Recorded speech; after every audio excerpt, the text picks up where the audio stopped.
আসসালামু আলাইকুম মিস। ওয়ালাইকুম আসসালাম।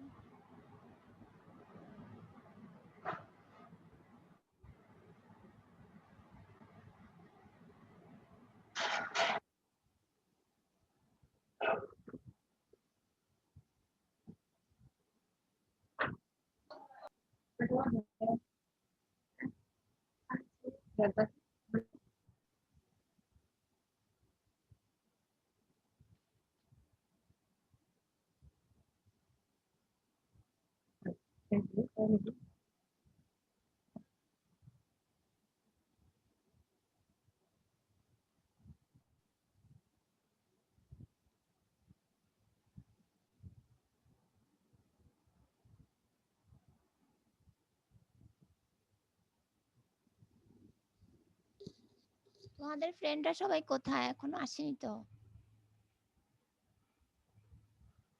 আসতেছি না।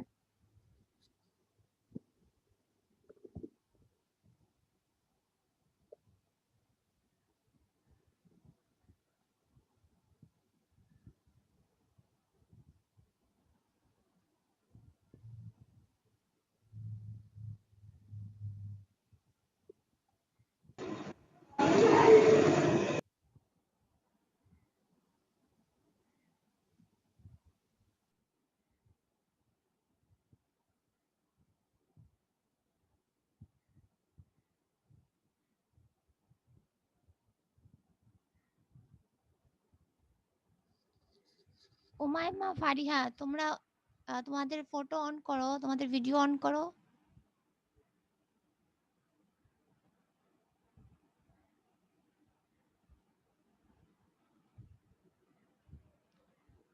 ফারিহা, উমাইমা, সাদিয়া, সাদিয়া ভিডিও অন করো। আসসালামু আলাইকুম। ওয়ালাইকুম আসসালাম।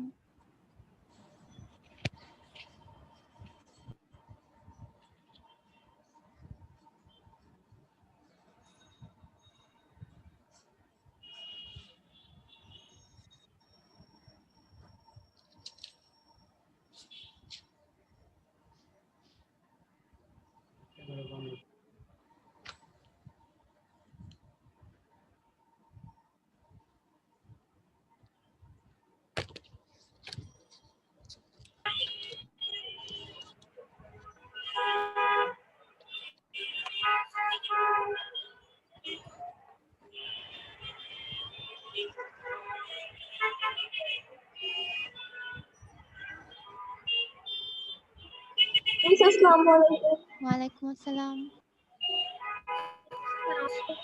আসসালামু আলাইকুম। ওয়ালাইকুম আসসালাম। ম্যাম আসসালামু আলাইকুম। ওয়ালাইকুম আসসালাম।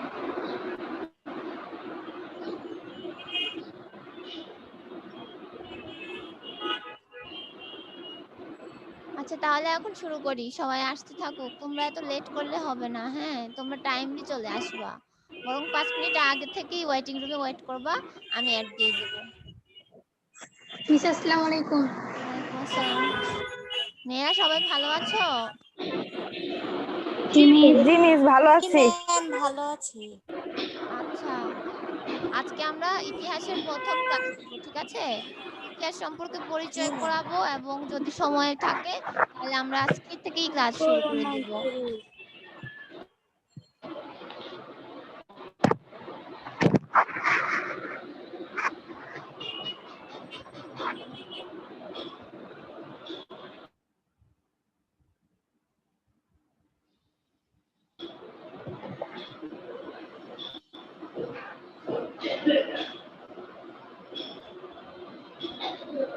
এই হচ্ছে আমাদের হিস্ট্রি ক্লাস। আজকে ওরিয়েন্টেশন ক্লাস। আচ্ছা, শুরুতেই বলি আমরা হিস্ট্রি বলতে কি বুঝি?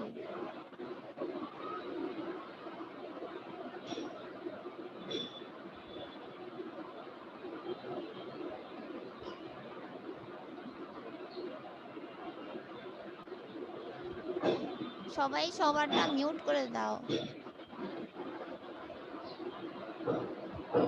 আচ্ছা, আচ্ছা, হিস্ট্রি আমরা মনে করি যে হিস্ট্রি আসলে যে আমাদের অতীত, আসলে হিস্ট্রি শুধু অতীত না, হিস্ট্রির সাথে আমাদের বর্তমান, ভবিষ্যৎ সবটা জড়িত আছে। হিস্ট্রি এখানটায় দেখো, history is who we are and why we are the way we are. History is not just the past, history is the present. কারণ হচ্ছে আমরা বর্তমানে কি আছি এটা আগেই তৈরি হয়ে গিয়েছে, এবং আমরা এখন কেমন আছি, মানে আমরা এখন কেমন আছি, আমরা এরকমটা হয়েছে সেটাও হিস্ট্রির উপর ডিপেন্ড করে।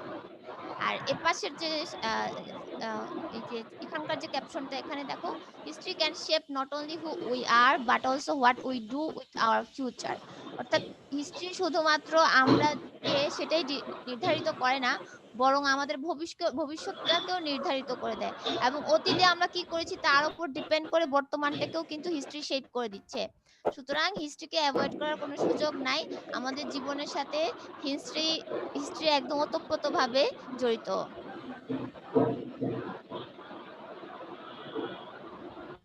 এখানে একটা কার্টুন দেখা যাচ্ছে। তোমরা দেখতে পাচ্ছ? জি জি ম্যাম। মিস। জি ম্যাম। আচ্ছা। এখানে বাবা বলছে, "হোয়াই ডিড ইউ ফ্লাঙ্ক হিস্ট্রি?" অর্থাৎ তুমি হিস্ট্রিতে খারাপ করেছো কেন? বা তুমি হিস্ট্রিতে ফেল করেছো কেন? বাচ্চাটা বলতেছে, "the teacher asked me about the staff that happened before I was born." অর্থাৎ টিচার আমাকে এমন কিছু জিজ্ঞেস করেছিল যখন আমার পয়দাই হয় নাই। তোমাদেরও এরকম মনে হইতে পারে না যে আমি এগুলি কেন পড়ছি? এগুলি তো আমার জন্মের আগের। আমি এগুলা জেনে কি করব? অর্থাৎ এমন কোন প্রশ্ন আমি করলাম যে সে সময় তোমার জন্মই হয় নাই। তারপরেও আমাদের পড়তে হবে কেন? সেটা আমরা একটু সামনে গিয়ে দেখতে পারবো। আর এই যে এখানে টিচার পড়াচ্ছে হিস্ট্রি ব্লা ব্লা ব্লা। আর তখন স্টুডেন্টরা যার নিজেরা নিজেদের নিয়ে ব্যস্ত এবং কারো মনোযোগ নাই। এই যে জনৈক স্টুডেন্ট বলতেছে, "what's this got to do with me?" এটা আমার সম্পর্কটা কি? তোমাদের মনেও এরকম প্রশ্ন আসতে পারে যে আমি হিস্ট্রি পড়ছি, ম্যাডাম হিস্ট্রি পড়াচ্ছে। এটার সাথে আমার আসলে সম্পর্ক কি? অবশ্যই সম্পর্ক আছে। সেই কানেকশনটাই আমরা দেখব। তো why do we study history? এর স্পেসিফিক কারণগুলো আমরা দেখি। In order to ensure that great deeds are not forgotten. আমাদের আমাদের যে বর্তমানের পেছনের যে অনেক বড়, বড় ঘটনা ঘটে গিয়েছে, সেগুলা জানার জন্য আমাদের হিস্ট্রি জানতে হবে। যেমন শিল্প বিপ্লব, ফরাসি বিপ্লব, তারপর ১ম বিশ্বযুদ্ধ, ২য় বিশ্বযুদ্ধ, এই যে অনেক কিছু তারপর অনেক কিছু ভালো কিছু ডিসকভারি হয়েছে। এগুলি জানতে হলে আমাদেরকে হিস্ট্রি জানতে হবে। In order to understand the present and prepare for the future. আমাদের ভবিষ্যতের জন্য নিজেদেরকে প্রিপেয়ার করার জন্য আমাদেরকে আমাদের অতীতটা জানতে হবে। In order to provide a moral lesson. আমাদের নৈতিকতার শিক্ষাও কিন্তু আমরা হিস্ট্রি থেকে পাবো। আমরা হিস্ট্রিতে দেখেছি মীর জাফর বিশ্বাসঘাতকতা করে কিন্তু সে ভালো থাকে নাই। পরে কিন্তু তাকেও তার লেসন পেতে হয়েছে। In order to encourage civic participation and citizenship. Civics এর সাথেও কিন্তু হিস্ট্রির একটা সম্পর্ক আছে। হিস্ট্রিতে আমরা আমাদের জনগণের যে অংশগ্রহণ বা নাগরিকের যে অংশগ্রহণ, সেই সম্পর্কটা এটার সাথে একটা কানেকশন তৈরি করব। In order to prevent prejudice. আমরা যেকোনো ধরনের সংস্কারকে কুসংস্কার বানিয়ে ফেলি, তাই না? এটা করি আমরা আমাদের পূর্ব প্রজন্ম করে আসছে সেটা ভেবে। কিন্তু আমাদের পূর্ব প্রজন্ম কি জন্যে করেছে এবং আমরা এখন কেন করব না, বা পূর্ব প্রজন্ম করে নাই কিন্তু আমরা তবুও করব, এই এই ব্যাপারগুলো জানার জন্য আমাদের হিস্ট্রি জানতে হবে। আমাদের পূর্ব প্রজন্ম কিন্তু জুমে ক্লাস নেয় নাই। কিন্তু আমরা নিচ্ছি। কারণ এইটার জন্য আমাদের হিস্ট্রি পড়তে হবে। কারণ তখন টেকনোলজি ছিল না, এখন টেকনোলজি আছে। In order to appreciate arts and literature. যদি আমরা কলা সাহিত্যকে বেশি আ আমরা উৎসাহ দিতে চাই তাহলে আমাদেরকে হিস্ট্রি জানতে হবে। আরেকটি slide, why study history? History also helps us to understand many of the issues that affect the world today. বর্তমান বিশ্বের এমন কোন রাজনৈতিক ইস্যু নাই যা আমাদেরকে এফেক্টেড করে না। দেখো, মার্কিন প্রেসিডেন্টের নির্বাচন হবে, ওইটার সাথেও কিন্তু আমরা কানেক্টেড। মার্কিন মার্কিন প্রেসিডেন্ট নির্বাচনে কে নির্বাচিত হচ্ছে তার উপর কিন্তু আমাদের ফরেন পলিসি ডিপেন্ড করে। আমাদের ফরেন পলিসির উপর আমাদের কিন্তু বাংলাদেশের অর্থনীতি ডিপেন্ড করে। তাহলে আমাদের তো হিস্ট্রি জানতে হচ্ছে। কারণ আমরা বহির্বিশ্ব না জেনে কিন্তু আমাদের নিজের দেশকেও চালাতে পারছি না। Secondly, by broadening your knowledge of current affairs, you are developing yourself personally and preparing yourself more fully for adult and working life. এখন তোমরা অ্যাডমিশন টেস্টের সম্মুখীন হও বা চাকুরির পরীক্ষার সম্মুখীন হও, তখন তোমার কিন্তু এই নলেজগুলো লাগছে, ইতিহাসের নলেজ। তারপর can you think of any issue that affect the world that have their roots in history? তুমি বর্তমান বিশ্বের এমন কোনো ঘটনা পাবা না যেটা রুটস ইতিহাসে নাই। বর্তমান বিশ্বে যা কিছু ঘটছে তার সাথে কিন্তু এটার অতীতের একটা সম্পর্ক আছে। আমরা এখন কম্পিউটারের সাথে ডিপেন্ডেন্ট, কম্পিউটারে সবকিছু করছি। সরি, আমরা এখন কম্পিউটারের সাথে ডিপেন্ডেন্ট, সবকিছু কম্পিউটারে করি, টেকনোলজি নির্ভর হয়ে গিয়েছি। এটাও কিন্তু আমরা তোমরা আইসিটি পড়ো না, সেখানে তোমরা দেখবে কম্পিউটারে কিন্তু 5টা প্রজন্ম। অর্থাৎ আমরা ইতিহাস থেকে জানি যে প্রথম generation, first generation, second generation, third generation আসার পর আমরা কি এখন ফোর্থ জেনারেশন? এটা আইসিটি স্যার ভালো বলতে পারবে। ওয়ালাইকুম আসসালাম। এবার বাংলায় দেখি আমাদের ইতিহাস কেন পড়তে হয়। আমাদের গৌরবান্বিত ইতিহাস আমাদেরকে ভবিষ্যৎ বিনির্মাণের জন্য প্রেরণা দিবে। আমরা 71 সালে যে আমাদের পূর্ব প্রজন্ম যে নিজেদের জীবন দিয়েছিল, আমাদের মধ্যে যদি ন্যূনতম স্বদেশপ্রেম থাকে, আমরা যদি তাদের প্রতি কৃতজ্ঞ হই, তাহলে কিন্তু আমরা আমাদের দেশের সাথে কখনো বেইমানি করতে পারবো না। আমি এবং আমার শিক্ষার্থীরা, আমি সবসময় মনে করি যে আমরা কেউ কখনো দুর্নীতির সাথে ইনভলভ হবই না। দুর্নীতির সাথে কারা ইনভলভ হয় আমরা দেখি আশেপাশে, কিন্তু আমরা চাইবো আমরা অন্তত যে প্রজন্মটা আছি, আমরা অন্তত দুর্নীতির সাথে ইনভলভ হব না। এখন আমাদেরকে কৃতজ্ঞ হতে হবে যে এই দেশটা স্বাধীন হয়েছে দুর্নীতির জন্য না। এই যে চিন্তা ভাবনা, এই যে চেতনাগুলো, এগুলো আমরা কোথা থেকে পাচ্ছি? ইতিহাস থেকে পাচ্ছি। তোমরা ইতিহাসের যে আমাদের মুক্তিযুদ্ধের যে দলিলগুলো আছে, হ্যাঁ, এগুলা অনেকগুলো পার্ট আছে, 10টার মতো পার্ট আছে, 10-12টা পার্ট আছে। যদি সময় পাও কখনো পড়ে দেখবা, একদম একদম গায়ের পশম নাড়া দিয়ে আসবে এরকম। কারণ এত নৃশংসতা, এত বীভৎসতা ছিল আমাদের 71 সালের যুদ্ধের সময়। তো যারা কিনা আমাদের জন্য এত কষ্ট করলো, জীবন দিল, আমরা কি করছি তাহলে? আমরা কি করছি? আমরা নিজেদেরকেই প্রশ্ন করব।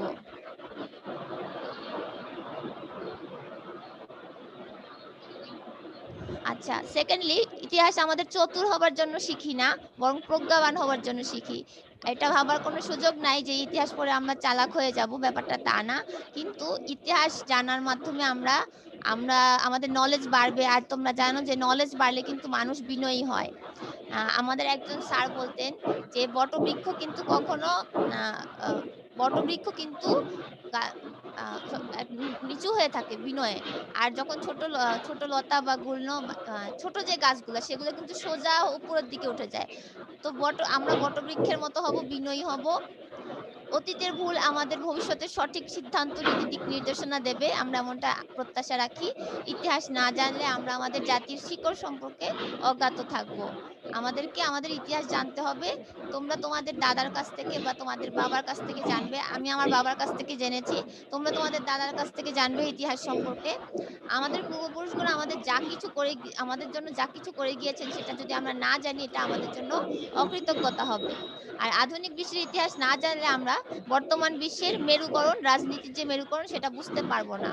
কি জন্য ডেমোক্রেটরা হেরে যাচ্ছে, কি জন্য রিপাবলিকানরা জিতে যাচ্ছে, এটা কিন্তু আমরা জানতে পারছি না। মার্কিন যুক্তরাষ্ট্রের প্রেসিডেন্ট নির্বাচনে এরকম কেন হয়, যদি আমরা আগেরটা না জানি?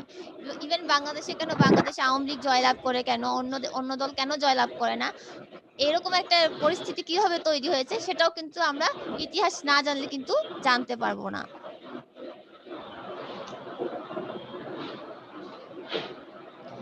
আর এখন কিছু এখন হচ্ছে আমরা প্র্যাকটিক্যাল ওয়েতে চিন্তা করি। ইতিহাস কেন পড়বো? ইতিহাস হচ্ছে সহজ পড়তে।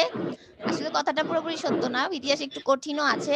আমাদের একটু কষ্ট করে মুখস্থ করতে হবে। পাস করা সহজ, কারণ একটু কষ্ট করে যদি মুখস্থ করতে পারো, ইতিহাসে অত পয়েন্টস এর ধার লাগে না। হ্যাঁ, পরিণতিতে আমি সবসময় বলি প্রচুর পয়েন্টস লিখো মার্কস বাড়ানোর জন্য। ইতিহাসে এত পয়েন্টস লিখতে হয় না। ইতিহাস, পরিণতি, সুশাসনে আমরা অনেকগুলা টপিক হুবহু পাবো। অনেকগুলা চ্যাপ্টার হুবহু পাবো। যার জন্য আমাদের দেখা যাবে যে একই জিনিস রিপিট হয়ে যাচ্ছে।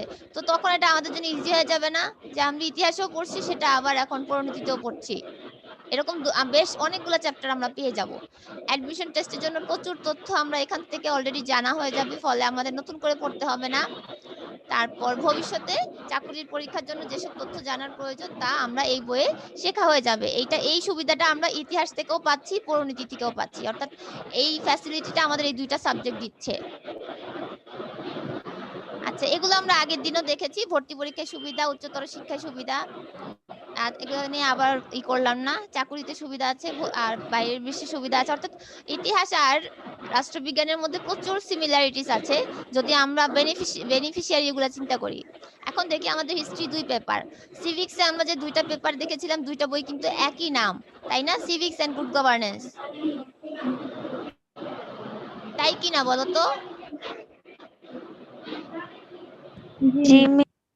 আচ্ছা, গতকাল যে ক্লাসটা নিয়েছিলাম ওই ক্লাসটা আমি পরে আমি দেখি যে কোথায় আমার কোনো ভুল ভ্রান্তি হয় কিনা বা আমি কোনো কিছু মিস করি কিনা। একটা মেয়ে আমাকে মনে হয় জিজ্ঞেস করেছিল যে ম্যাডাম পরিণীতি আপনাদের সময় কি তাহলে অন্য বই ছিল? আমি বলছি যে না, আমি প্রশ্নটা শুনতে মিসিং করেছি, ভুল শুনছি বা খেয়াল করি নাই, আমাদের সময় অন্য বই ছিল।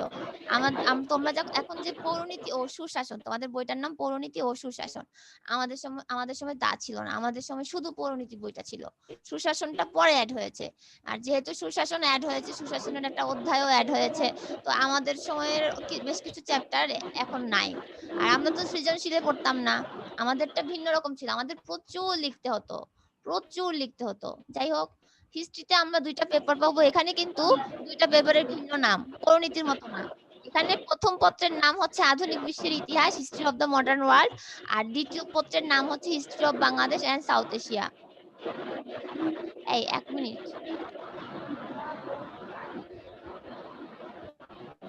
আমি একটু ভুল লিখছি। ফার্স্ট পেপার হবে হচ্ছে বাংলাদেশ ও দক্ষিণ এশিয়ার ইতিহাস, আর সেকেন্ড পেপার হবে আধুনিক বিশ্বের ইতিহাস। হ্যাঁ, স্লাইডটা তৈরি করার সময় এই 2টা একটু এলোমেলো হয়েছে। ফার্স্ট পেপার এটা হবে সেকেন্ড পেপার আধুনিক বিশ্বের ইতিহাস, আর এটা হবে ফার্স্ট পেপার বাংলাদেশ ও দক্ষিণ এশিয়ার ইতিহাস। আমরা কোন কোন বই অনুসরণ করব আমি তোমাদেরকে ছবি দেখিয়ে দিই। আমরা এটা ওরিয়েন্টেশন ক্লাসে স্যার বলে দিয়েছে। ইতিহাসের জন্য আমরা পুঁথি নিলয় প্রকাশনীর প্রফেসর নাসরিন বেগম এবং এম.এ. হালিম বিশ্বাসের এই বইটা সংগ্রহে রাখবো। আমরা এটা পড়বো। আমাকে যারা ফলো করবা, বইটা কে কে কিনছো, কয়জন কিনছো?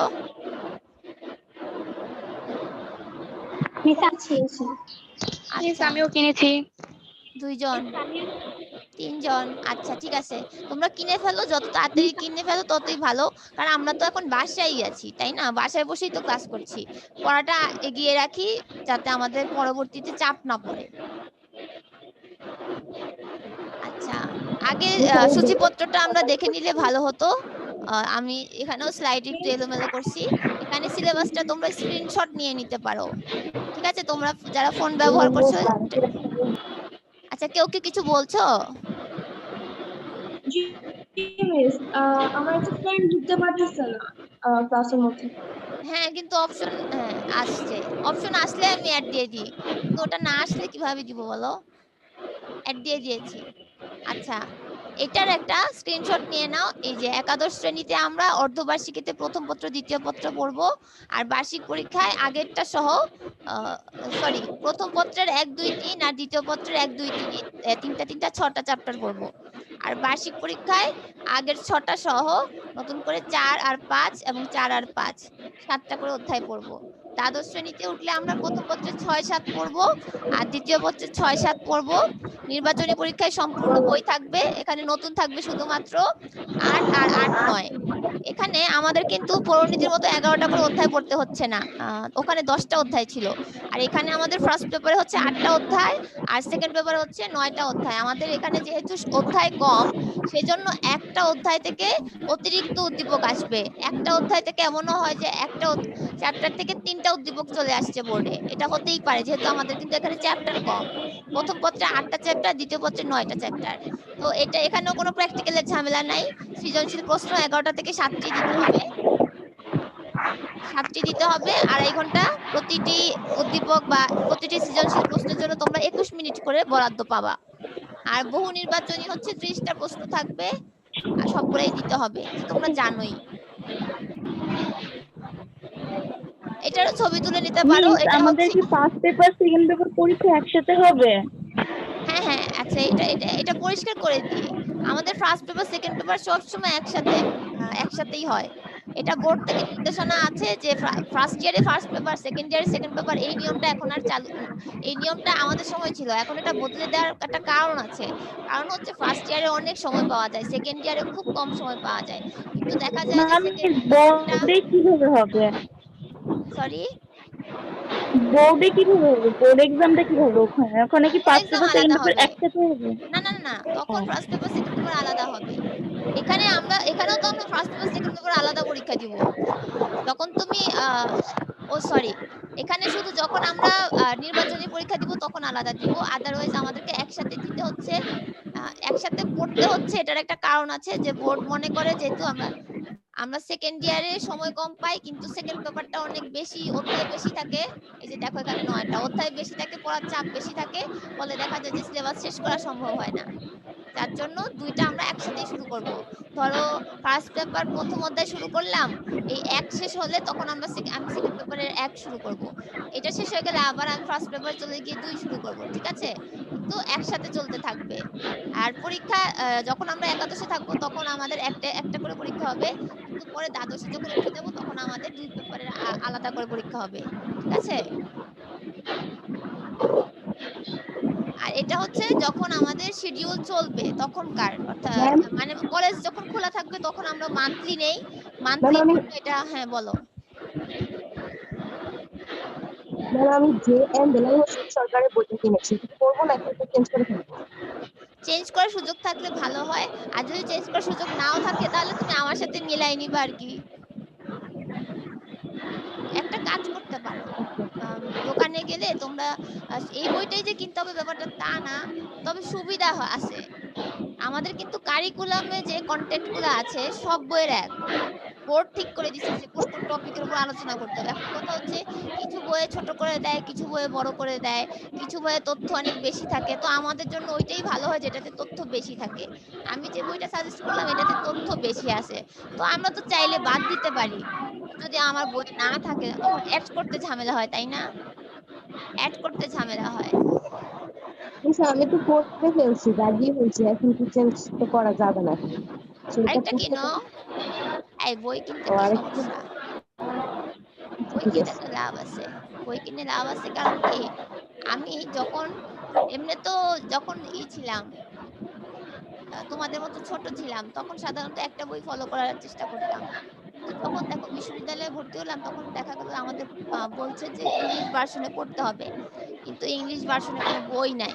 হ্যাঁ, মানে আমাদের আমাদের দেশের যে রাইটাররা আছে বা যে পলিটিক্যাল সায়েন্টিস্টরা আছে তারা ইংরেজিতে কোনো বই লেখে না, ফলে আমাদের যে সমস্যাটা হয়েছিল। বইয়ের হ্যাঁ বলো। বইয়ের ছবিটা একবার দেখালে ভালো হয়।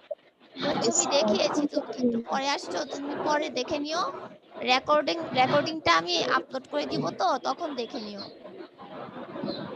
এখানেও ছবি আছে, কিন্তু এখন ক্যামেরাটা ফ্রন্টে আনতে পারছি না, মানে স্ক্রিনে এত কিছু আটে না। আমাকে যদি দেখা যায় তাহলে বইটাও দেখা যাবে। এটা হচ্ছে ফার্স্ট পেপার। সেকেন্ড পেপার আরেকটা বই আছে, যেটা বলছিলাম সবসময় আমি দেখেছি যে ধরো শিল্প বিপ্লব, হ্যাঁ এখানে আমাদের এটা হচ্ছে সেকেন্ড পেপার। ওই যে বললাম না ফার্স্ট পেপার সেকেন্ড পেপার একটু আগে পরে করে ফেলেছি, এটা হচ্ছে সেকেন্ড পেপার, যেখানে আমরা আন্তর্জাতিক বিশ্ব সম্পর্কে জানবো। আমাদের হতো কি, যেহেতু বই নাই তখন ওই একটা টপিক নিয়ে আমরা প্রচুর ঘাটতাম, এখানে ওখানে যা কিছু পাই, ফলে কনসেপ্টটা পুরো ক্লিয়ার হয়ে যেত। তো আমি তোমাদেরকে সাজেস্ট করব যেন তোমরা কোনো একটা টপিক যখন পড়ার প্রয়োজন হবে তখন শুধু বইয়ের উপর নির্ভর করবা না, মাঝে মাঝে গুগলে সার্চ করে দেখবা। তোমাদের এই সবগুলা জিনিস কিন্তু গুগলে পাওয়া যায়। মজার বিষয় হচ্ছে তোমাদের এই যে ইতিহাসের প্রত্যেকটা টপিক গুগলে পাওয়া যায়।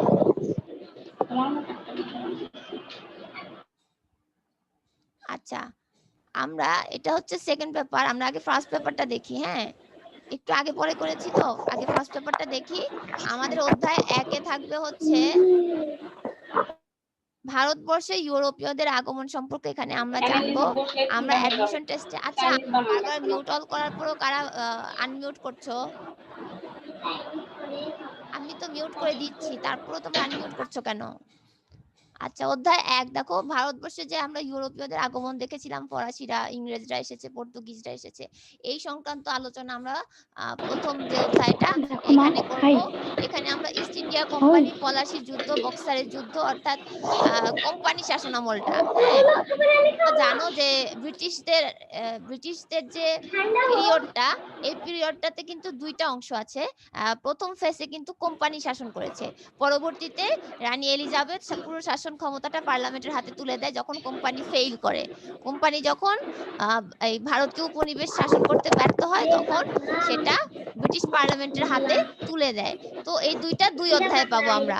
প্রথম অধ্যায় হচ্ছে আমরা কোম্পানি শাসনটা পাবো, দ্বিতীয় অধ্যায় আমরা ইংরেজদের হচ্ছে যে পার্লামেন্ট কর্তৃক যে শাসনটা সেটা। আর এই পার্লামেন্টারি শাসনের অধীনে বিভিন্ন সময় বিভিন্ন গভর্নর জেনারেলকে এই উপমহাদেশে পাঠানো হয়েছিল প্রতিনিধি হিসেবে। যারা প্রতিনিধি হিসেবে আসতো তারাই ছিল গভর্নর জেনারেল, অর্থাৎ তার হাতে সব ক্ষমতা থাকতো, যে কোনো ধরনের সে নীতি প্রণয়ন করতে পারবে বা যে কোনো ভাবে সে শাসন করতে পারবে। জাস্ট পার্লামেন্টের কাছে জবাবদিহিতাও ছিল, ব্রিটিশ পার্লামেন্টের কাছে জবাবদিহিতা ছিল যে কিভাবে সে শাসন করছে সেটার উপর। তো এই জন্য প্রত্যেকটা গভর্নর জেনারেলকে আমরা এই যে ইতিহাসে পড়বো, যেটা কিন্তু আমরা অন্য আর কোনো অন্য মানে আমি এই তোমাদের ইতিহাসটা পড়তে গিয়ে পেলাম যে এই জিনিসটা কিন্তু আমি আর কোথাও পাই নাই, যে গভর্নর জেনারেলদেরকে আলাদা আলাদা করে তাদের প্রত্যেকের যে বিভিন্ন উদ্যোগ যেগুলো ছিল এগুলো আলাদা পড়বো। ইতিহাস পড়তে গিয়ে কি সুবিধা হবে জানো, ইতিহাস কিন্তু আসলে খুব ইন্টারেস্টিং, পড়তে গেলে মজা হবে, মানে মজা লাগবে, পড়তে গেলে দেখবা মনে হবে যে সেই সময়টাতে আমরা চলে গিয়েছি। এখানে বেশ কিছু গভর্নর জেনারেলের নাম লেখা আছে, যে দেখো, ওয়ারেন হেস্টিংস সম্পর্কে পড়বো আমরা, লর্ড ওয়েলেসলির কথা পড়বো, লর্ড উইলিয়াম বেন্টিক, হ্যাঁ, Lord Dalhousie, Lord Curzon, Lord Ripon. এখানে তৃতীয় অধ্যায়ে গিয়ে আমরা শেষের দিকের গুরুত্বপূর্ণ যে রাজনৈতিক ঘটনাগুলো ছিল, এই যে 1857 সালের স্বাধীনতা সংগ্রামের পরের অংশটা পড়বো আমরা তৃতীয় অধ্যায়ে। এখানে এত ডিটেলস এর ইতিহাস আছে যেটা আর কোথাও পাবা না, সব জায়গায় সংক্ষিপ্ত ইতিহাস আছে। আমরা পরিণতিতে যেটা পড়বো সেটা হচ্ছে সংক্ষিপ্ত ইতিহাস, আর এখানে আমরা ডিটেলসে পড়বো। চতুর্থ অধ্যায়ে আমরা পাকিস্তান আমলের যে ব্রিটিশ পিরিয়ড শেষ হয়ে যাওয়ার পর 47-এ দেশ স্বাধীন হয়, ভারত পাকিস্তান নামে দুটি রাষ্ট্রের উদ্ভব হয়, তারপর পূর্ব পাকিস্তানের অবস্থা সম্পর্কে এরকম আমরা জানবো। এমনিতে করে তাই না? পঞ্চম অধ্যায়ে আমরা পূর্ব বাংলার স্বায়ত্তশাসন ও স্বাধিকার আন্দোলন সম্পর্কে জানবো। আর ষষ্ঠ অধ্যায়ে আমরা বাংলাদেশের স্বাধীনতার ঘোষণা, বঙ্গবন্ধু যে স্বাধীনতার ঘোষণা দিয়েছিল সে সম্পর্কে পড়বো। এবং ষষ্ঠ অধ্যায়ে আমরা বাংলাদেশের স্বাধীনতার ঘোষণা, মুক্তিযুদ্ধের এখানে শুরুটা শুধু দেখবো, কিন্তু এখানে মুক্তিযুদ্ধ নিয়ে তেমন ডিটেলস নাই, ডিটেলস আছে হচ্ছে সপ্তম অধ্যায়ে। এখানে গিয়ে আমরা দেখবো যে মুজিবনগর সরকার পুরো মুক্তিযুদ্ধটা কি দারুণ ভাবে পরিচালনা করেছে, যার জন্য আমরা জয়লাভ করেছি। মুজিবনগর সরকারের ভূমিকাটা এত গুরুত্বপূর্ণ ছিল যে আমাদের যে হেড তখন, হ্যাঁ, অর্থাৎ রাষ্ট্রপতি বঙ্গবন্ধুর অনুপস্থিতিতে মুজিবনগর কি দারুণ ভাবে সে সময়টাকে ট্যাকেল দিয়েছিল এবং বহির্বিশ্বে আমাদের ইমেজ তৈরি করেছে, এবং আমাদের যে সাহায্যের প্রয়োজন ছিল সেটা আনার ব্যবস্থা করে দিয়েছে মুজিবনগর সরকার। এবং সবশেষে হচ্ছে যে সকল প্রবাসী রাষ্ট্রগুলো আমাদেরকে সাহায্য করেছে, বহির্বিশ্বের সব রাষ্ট্র কিন্তু আমাদেরকে সাহায্য করে নাই। মার্কিন যুক্তরাষ্ট্র আমাদের বিপক্ষে ছিল, চীন আমাদের বিপক্ষে ছিল, রাশিয়া আমাদের পক্ষে ছিল। তো এই রাষ্ট্রগুলোর ভূমিকা সম্পর্কে আমরা জানবো। এই হচ্ছে আমাদের বাংলাদেশ ও ব্রিটিশ ইন্ডিয়া, এটা হচ্ছে আমাদের ফার্স্ট পেপার। এখন আগে যেটা ফেলে আসছি সেটা হচ্ছে সেকেন্ড পেপার।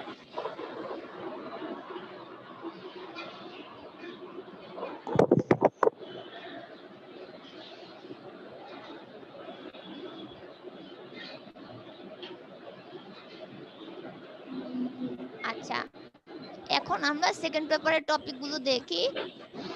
এখানে সেকেন্ড পেপার লেখা আসছে না, প্রথম পত্র আসছে, এটা কিন্তু সেকেন্ড পেপার হবে। হ্যাঁ, এখানে আমি ভুল করে পেপার 1 লিখছি না, এটা একটু ভুল হয়েছে, এটা সেকেন্ড পেপার। সেকেন্ড পেপারে আমরা হচ্ছে এবার আন্তর্জাতিক বিশ্ব সম্পর্কে জানবো। প্রথম অধ্যায়ে শিল্প বিপ্লব, ওই যে তখন বলছিলাম না আজকের বিশ্ব যে শিল্পের উপর এতটা ডিপেন্ডেন্ট, আগে কিন্তু এমনটা ছিল না, আগে কিন্তু কৃষি ভিত্তিক সমাজ ছিল। আমরা একদম শুরুতে যখন পড়বো প্রথম অধ্যায় থেকে তখন দেখবো সেকেন্ড আর দ্বিতীয় অধ্যায়টা হচ্ছে ফরাসি বিপ্লবের উপর। এগুলো খুবই ইন্টারেস্টিং, মানে জীবনে এগুলো এতবার ফেস করবা তোমরা অ্যাডমিশন টেস্টের সময়, চাকরির পরীক্ষার সময়, কিন্তু তখন শুধু মুখস্থ যে কত সালে হয়েছে, কে নেতৃত্ব দিয়েছে, ওই উক্তিটা কে বলেছে ইত্যাদি। আসল ঘটনা কিন্তু এই বইটা না পড়লে জানার সুযোগ নাই। এই বইটা না পড়লে হয়তো আমি নিজেও জানতে পারতাম না। এবং আমার কাছে ভালো লাগছে যে আমি এই বইটা পড়ার সুযোগ পেয়েছি। আমাকে যদি কাজটা না দেওয়া হতো, আমি কিন্তু কখনো মানে এটা পড়তে যেতাম না। আমার তো দরকার নাই, আমি তো অন্য বিষয়ের মানুষ, আমি তো অন্য সাবজেক্ট নিয়ে ডিল করি। কিন্তু এটা পড়তে গিয়ে আমি নতুন অনেক কিছু জেনেছি, এবং যখন জেনেছি তখন কিন্তু আমার নিজের কাছে খুব ভালো লেগেছে। আশা করি তোমাদেরও ভালো লাগবে। ইতিহাস বোরিং না, ইতিহাস পড়তে মজা আছে, কিন্তু মুখস্থ করতে একটু কষ্ট আছে। এই জন্য আমি তোমাদেরকে নোট করার জন্য সাজেস্ট করব। এখন তোমাদের মাত্র 4টা সাবজেক্ট না, সব বাধ্যতামূলক। এই তোমরা তো কখনো আমাকে জিজ্ঞেস করো নাই এই টাইম কত, 30 মিনিট আছে না, 40 মিনিট? আচ্ছা মিস আর 10 মিনিট আছে। আচ্ছা, থাক, সমস্যা নাই, 10 মিনিটে শেষ হবে। আমার কলেজ লাইফ সম্পর্কে তো কখনো জিজ্ঞেস করলা না তোমরা। মিস আপনি আপনার কলেজ সম্পর্কে বলেন, আর আপনি বলেন মোটামুটি কোন আপনি। ভার্সিটিতে ম্যাম পড়ছেন? বলেন। বলেন আপনি। আমি ছিলাম ভিকারুননিসা কলেজে, জানো এটা তো তখনও দেশের সেরা প্রতিষ্ঠান ছিল। এখন একটু মান খারাপ হয়ে গিয়েছে, কিন্তু তখন এটা কিন্তু দেশের সেরা প্রতিষ্ঠান ছিল মেয়েদের জন্য। আর ছেলেদের জন্য তো জানোই নটরডেম। তো আমাদের কিন্তু মাত্র 4টা বিষয় ছিল না, আরো অনেকগুলা বিষয় ছিল।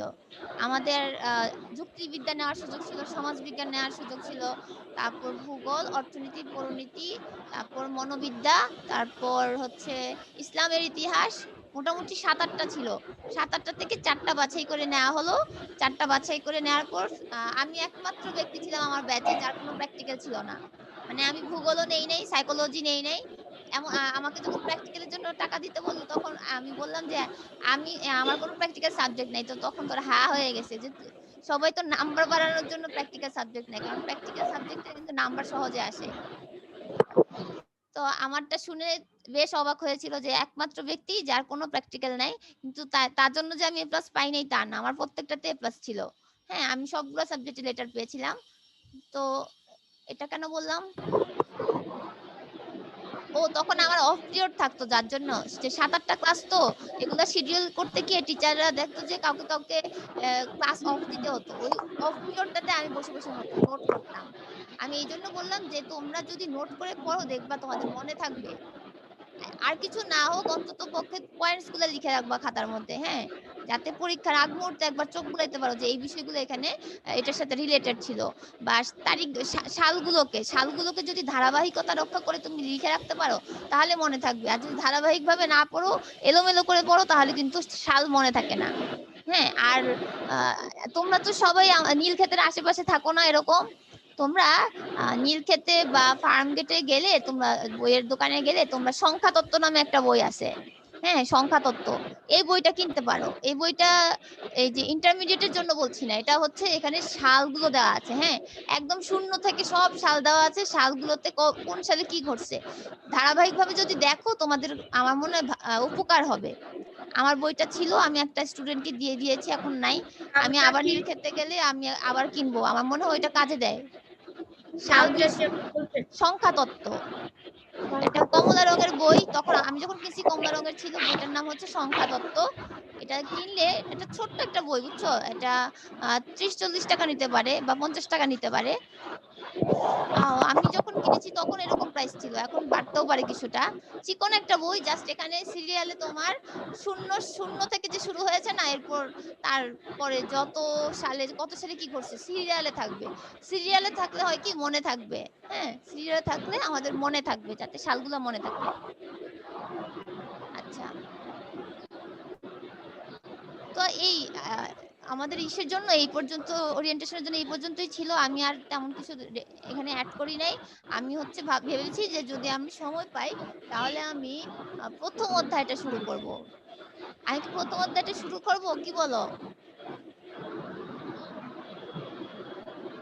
ম্যাম শুরু করেন। জি ম্যাম, করেন শুরু। আচ্ছা,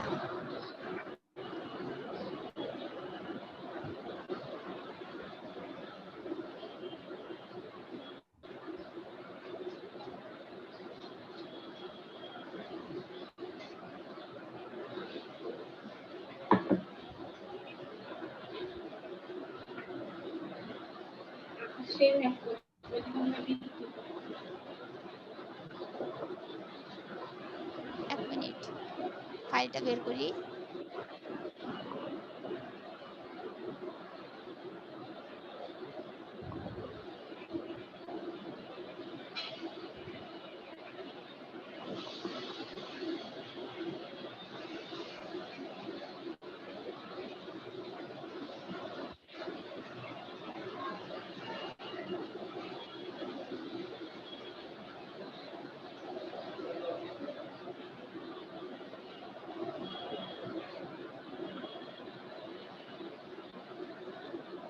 ওরা তো আমাকে স্ক্রিন শেয়ার করতে দিচ্ছেই না।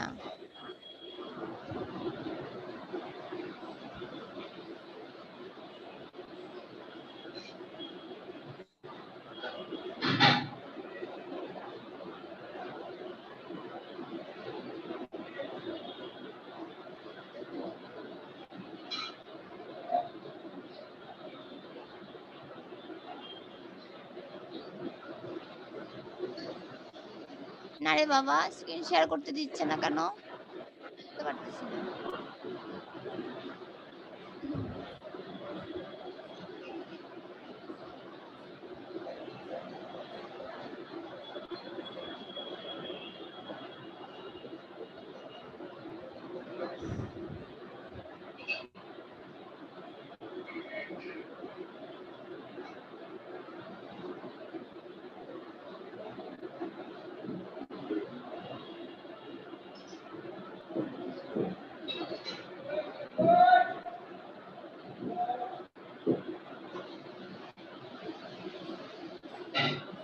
স্ক্রিনে তোমরা এখন কি দেখতে পাচ্ছ?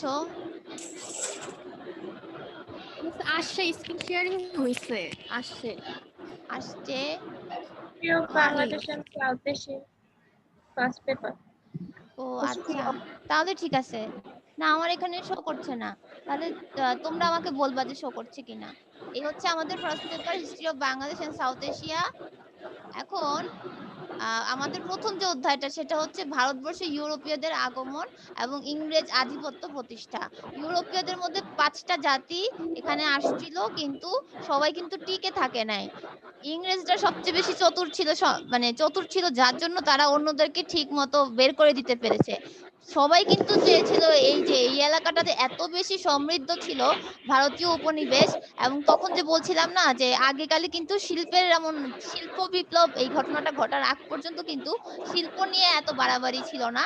তখন অর্থনীতি ছিল কৃষি ভিত্তিক। হ্যাঁ, তখন কৃষি ভিত্তিক, তখন হচ্ছে কৃষি উৎপাদিত শস্য এগুলা বেশি মূল্যবান ছিল। আর হচ্ছে সোনা রূপা জহরত এগুলো মূল্যবান ছিল। কিন্তু শিল্পের তখনও আবির্ভাব হয় নাই যখন কিনা ইউরোপীয়রা ভারতবর্ষে আসে। হ্যাঁ, পর্ব 1-এ দেখো, এক নজরে প্রাচীন বাংলার কিছু পরিব্রাজককে দেখে নেই আমরা, যে কারা আসছিল। তারাই কিন্তু মূলত বর্ণনা দিয়েছে। আমরা ইতিহাস জানি কিভাবে বলতো? যে আমরা জানবো কিভাবে তখন কারা আসছিল বা তখনকার এই যে ব্রিটিশ ভারত কেমন ছিল, এটা আমরা এই তাদের লেখার মাধ্যমে জেনেছি। তারা বলে গিয়েছে ইতিহাসের। তারা বিভিন্ন জন, এই যে একদম বইয়ের শুরুতে একটা প্যারা আছে, ওখানে লেখা আছে তারা বিভিন্ন জন বিভিন্ন ভাবে বর্ণনা দিয়েছে যে আহ, এই যে প্রাচীন যে বাংলা সেটা কতটা সমৃদ্ধ ছিল। মেগাস্থিনিস আসছিল হচ্ছে, তিনি গ্রিক ছিল, 302 খ্রিস্টপূর্বাব্দ, অর্থাৎ খ্রিস্টাব্দ তো শূন্য থেকে শুরু, তারও 300 বছর আগে। চিন্তা করো, 302 খ্রিস্টপূর্বাব্দে চন্দ্রগুপ্ত মৌর্যের আমলে মেগাস্থিনিস আসছে। আমাদের আর অল্প সময় আছে, 2 মিনিট। আচ্ছা, তোমরা কি স্টার প্লাসে সিরিয়াল দেখো? আমি না মিস দেখি না না। মিস। কেউ দেখো না? আশ্চর্য, কেউ দেখো না? আচ্ছা, স্টার প্লাস সিরিয়াল আমি তোমাদের দেখতে বলতেছি না, হিন্দি সিরিয়াল। কিন্তু আমি মাঝখানে একটা সিরিয়াল হয়েছিল, হ্যাঁ, ওখানে হিস্ট্রিক্যাল পৌরাণিক সিরিয়াল হয়। ওখানে একটা সিরিয়াল হয়েছিল চন্দ্রগুপ্ত মৌর্যের। হ্যাঁ, চন্দ্রগুপ্ত মৌর্য সিরিয়ালের নাম ভুলে গেছি। এই চন্দ্রগুপ্ত মৌর্যকে নিয়ে, বুঝছো? এই যে শাসক চন্দ্রগুপ্ত মৌর্য, যুগের যে চন্দ্রগুপ্ত মৌর্য, তাকে নিয়ে সিরিয়াল বানানো হলো। এবং সিরিয়ালে দেখানো হলো মেগাস্থিনিসের মেয়ে চন্দ্রগুপ্তের সাথে বিয়ে দিছে, আর ভিলেন হচ্ছে মেগাস্থিনিসের বউ। এইরকম মজার মজার কাহিনী। যাই হোক, হিস্ট্রিক্যাল ঘটনাগুলো দেখতে কিন্তু মজা আছে। এটা হচ্ছে তারপর দেখো ফাহিয়েন আসছিল 401 খ্রিস্টাব্দে, তিনি চাইনিজ ছিলেন, সে দ্বিতীয় চন্দ্রগুপ্তের আমলে আসছে। হিউয়েনসাং 630 খ্রিস্টাব্দে আসছে। এগুলাকে আমি একটা চার্টের মধ্যে নিয়ে আসছি কেন, তোমাদের যাতে মনে থাকে। এখানে আমি তাদের কিন্তু ছবিও দিয়েছি।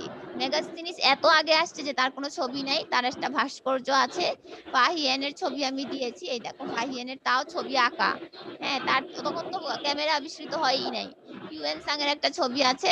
আর ইবনে বতুতা অনেক বেশি বিখ্যাত একজন পর্যটক ছিল, তিনি মরক্কো থেকে আসছিলেন, দুইবার আসছিলেন। দিল্লির সুলতান মুহাম্মদ বিন তুগলকের আমলে একবার, আর 1345 খ্রিস্টাব্দ সালে বাংলার সুলতান যখন ফখরুদ্দিন মুবারক শাহ, বাংলার প্রথম স্বাধীন সুলতান হচ্ছে ফখরুদ্দিন মুবারক শাহ। আমরা সম্ভবত সামনে পাবো বাংলার প্রথম স্বাধীন শাসক কে ছিল। তারপর হচ্ছে মাহুয়ান আসছিল 1405 সালে, চাইনিজ।